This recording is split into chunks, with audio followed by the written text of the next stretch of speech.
passé, les gym bros s'entraînaient nus. Oui. Mais allons un peu plus loin. On a souvent l'impression que la muscu est un truc moderne. Eh bien, détrompe-toi.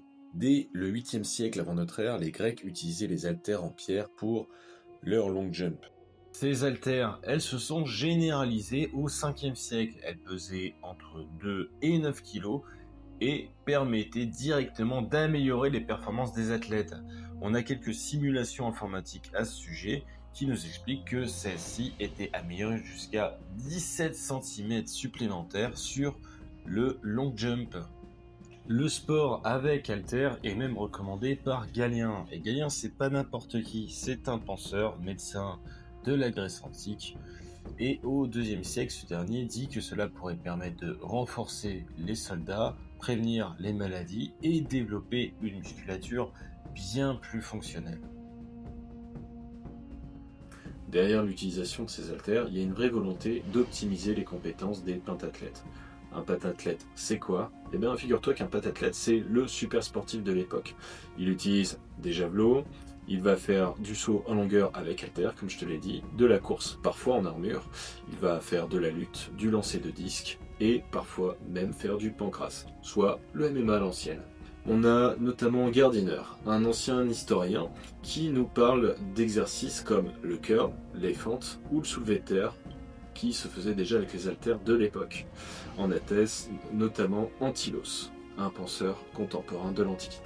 Je te parlais tout à l'heure d'entraînement nu, et je ne t'ai pas menti. Les gymnos, ça veut dire nu en grec, ou plutôt entraînement nu, littéralement l'entraînement naturel. Le gymnase, à l'époque, c'est un lieu d'éducation à la fois physique, mais d'éducation intellectuelle. On y mêle le travail de la musculation et des moments dédiés à la philosophie, la morale et l'éthique. L'objectif derrière ça, c'est d'atteindre la Kalokagatia. Bon, ceux qui ont fait le V2 grec antique, ils me pardonneront, mais dans l'idée, ça veut dire l'idéal du beau et du bon. Mêler, du coup, un esthétique physique avec une esthétique morale. Il faut imaginer le gymnase de l'époque comme des lieux de formation complets, avec certes la pratique sportive, l'éthique, la philosophie, mais aussi un temps dédié aux postures.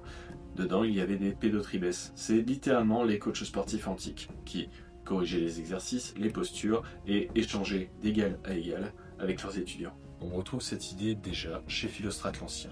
Dans son traité Gymnasticus, je cite: « Pour les qualités qui jadis distinguaient les athlètes, la nature n'est pas trouvée de défaut, car elle produit encore des athlètes pleins de ardeur, de beauté et de sagacité. » L'idée de l'esthétique derrière la pratique sportive est déjà très présente.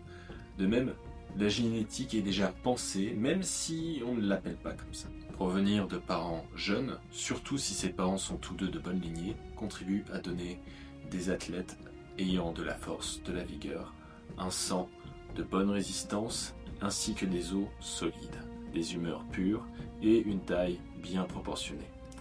Finalement, c'est un petit peu ce qu'on recherche quand on fait du bodybuilding. Pour illustrer ça, Aristote disait qu'un citoyen doit être capable de bien vivre en période de paix et de se battre en période de guerre. Je suppose qu'il faisait à peu près cette tête et parlait comme ça parce que c'est un gros philosophe, mais on n'est pas garanti qu'il n'avait pas une voix de prépubère. Tu l'as compris, à cette époque, et pour les Grecs, le gymnase, c'est bien plus qu'une salle de sport.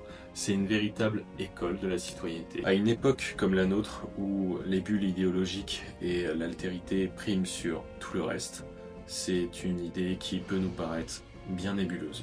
C'était Arthos. Savouilos, restez forts et curieux.